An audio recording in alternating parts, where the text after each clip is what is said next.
कि संस्कृत और उर्दू को भी इसमें शामिल कर लिया जाए, लेकिन नेता सदन गुस्सा आ गया, माननीय मुख्यमंत्री जी को जल्दी आ गए।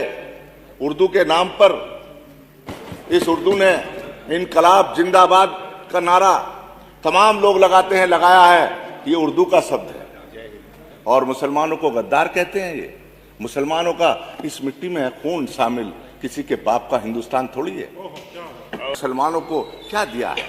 लाठी दी है, डंडा दिया है, गोलियां मारी हैं और जेलों में डालने का काम माइनॉरिटी के लोगों को इस सरकार ने किया है। मैं कहना चाहता हूं, मुसलमान क्या मांग रहा है आपसे?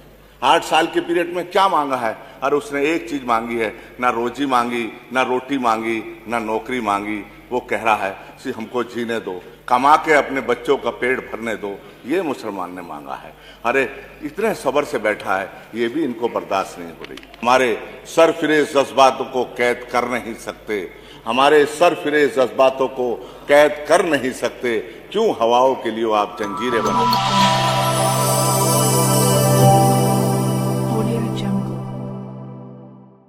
हैं?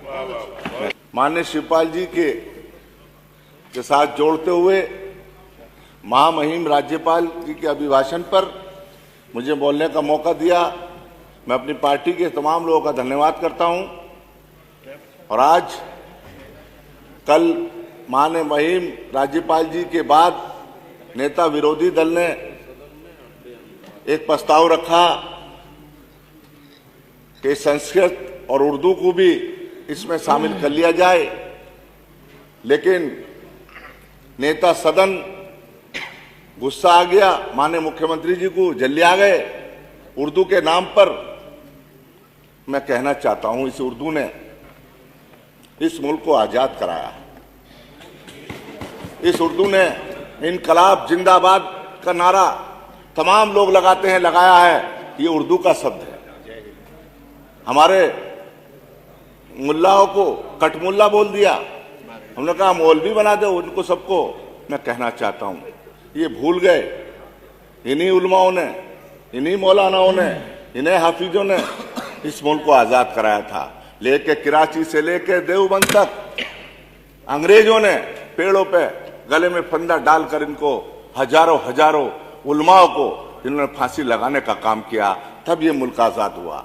ये मुल्क आजाद ऐसे नहीं हुआ। आज हम यहाँ बैठे हैं, ये उन्हीं की देन है। और मुसलमानों को गद्दार कहते हैं। ये मुसलमानों का इस मिट्टी में है खून शामिल, किसी के बाप का हिंदुस्तान थोड़ी है। मैं कहना चाहता हूं आपसे, ये मुल्क हिंदू और मुसलमान सबका है। 8 साल इस सरकार को हो गए। मैं कहना चाहता हूं, ना किसी ने हिंदू को मारा है, किसी मुसलमान ने, ना किसी मुसलमान ने हिंदू को मारा, ना हिंदू ने मुसलमान को मारा। ये भाईचारा खत्म करना चाहते हैं, ये जहर घोलना चाहते हैं, हिंदू और मुसलमान को लड़ाना चाहते हैं। लेकिन मैं मुबारकबाद देता हूं हिंदुओं को भी और मुसलमानों को भी। हिंदुओं और मुसलमान का भाईचारा 8 साल के पीरियड में खत्म नहीं हुआ और ये और मजबूत होगा। मैं कहना चाहता हूं, आज हालात कैसे हैं? घर घर में, गांव गांव में, शहर में जहर घोलने का काम किया। तमाम मुसलमान दहशत और खौफ में जी रहा है। यकीन मानिए, जब घर से निकलता है सुबह को उसका बेटा काम के लिए, तो शाम को वही महसूस करती है उसकी माँ कि मेरा बेटा अभी तक नहीं आया। दरवाजा खोल के झांक कर देखती है कि मेरा बेटा देर हो गई, क्यों नहीं आया। इसलिए डर लगता है उसको कोई थाने वाला पकड़ लेगा और उस पर 4 मुकदमे फर्जी लगाने का काम होगा। 8 साल के अंदर मुसलमानों को क्या दिया है? लाठी दी है, डंडा दिया है, गोलियां मारी हैं और जेलों में डालने का काम माइनॉरिटी के लोगों को इस सरकार ने किया है। मैं कहना चाहता हूं, मुसलमान क्या मांग रहा है आपसे? 8 साल के पीरियड में क्या मांगा है? अरे उसने एक चीज मांगी है, ना रोजी मांगी, ना रोटी मांगी, ना नौकरी मांगी। वो कह रहा है कि हमको जीने दो, कमा के अपने बच्चों का पेट भरने दो। ये मुसलमान ने मांगा है। अरे इतने सब्र से बैठा है, ये भी इनको बर्दाश्त नहीं हो रही। मैं कहना चाहता हूं, ये सब्र, हमारा सब्र तुम्हें खाक में मिला देगा। हमारे सब्र का तुम्हें असर नहीं मालूम, हमारा सब्र तुम्हें खाक में मिला देगा इंशाअल्लाह। मैं कहना चाहता हूं, हमारे सरफिरेज जज्बातों को कैद कर नहीं सकते, हमारे सरफिरेज जज्बातों को कैद कर नहीं सकते। क्यों हवाओं के लिए आप जंजीरें बनाते हैं। मैं कहना चाहता हूं, आज हालात क्या है।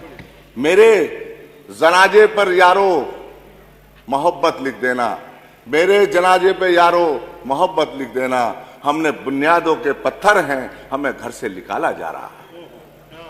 मैं कहना चाहता हूं, आज क्या हालात कर दिए मुसलमानों के। पूरे उत्तर प्रदेश के अंदर आप दहशत के अंदर, खौफ के अंदर जी रहा है। तमाम ये लोग कोशिश कर रहे हैं किसी तरह से भी हिंदू मुस्लिम झगड़ा हो जाए, किसी तरह से भी मुसलमानों को मारा जाए। लेकिन मुसलमान, यकीन मानिए, इस देश का वफादार है, इस देश का गद्दार नहीं है, इस देश का वफादार है। इस जब जब जरूरत पड़ी है, सन 71 का देख लीजिए, हिंदुस्तान पाकिस्तान की जब जंग हो रही थी तो वीर अब्दुल हमीद ने पाकिस्तान के टैंक उड़ाने के बाद अपनी कुर्बानी देने का काम किया। ये किरदार है मुसलमान का। अभी कुंभ का मेला भर रहा था इलाहाबाद के अंदर, कड़ी सर्दी हो रही थी, कड़ी सर्दी हो रही थी, तमाम बहुत कड़ाके की सर्दी पड़ रही थी। लेकिन वहां के तमाम मुसलमानों ने अपने शरीर से जर्सी उतारकर, स्वेटर उतारकर, जैकेट उतारकर वहां के हिंदू भाइयों को देने का काम किया। अपने दरवाजे खोल दिए, अपने मस्जिदों के दरवाजे खोल दिए, मदरसों के दरवाजे खोल दिए, अपने इमाम बाड़ों के दरवाजे खोल दिए, मुसाफिर खानों के दरवाजे खोल दिए, अपने घर के दरवाजे खोल दिए और हिंदू भाइयों को अपने घरों में बिठाने के बाद सेवा और खिदमत करने का काम वहां के मुसलमानों ने किया है। मैं कहना चाहता हूं आपसे, आज हालात कैसे बना दिए, ये मुसलमानों का किरदार है।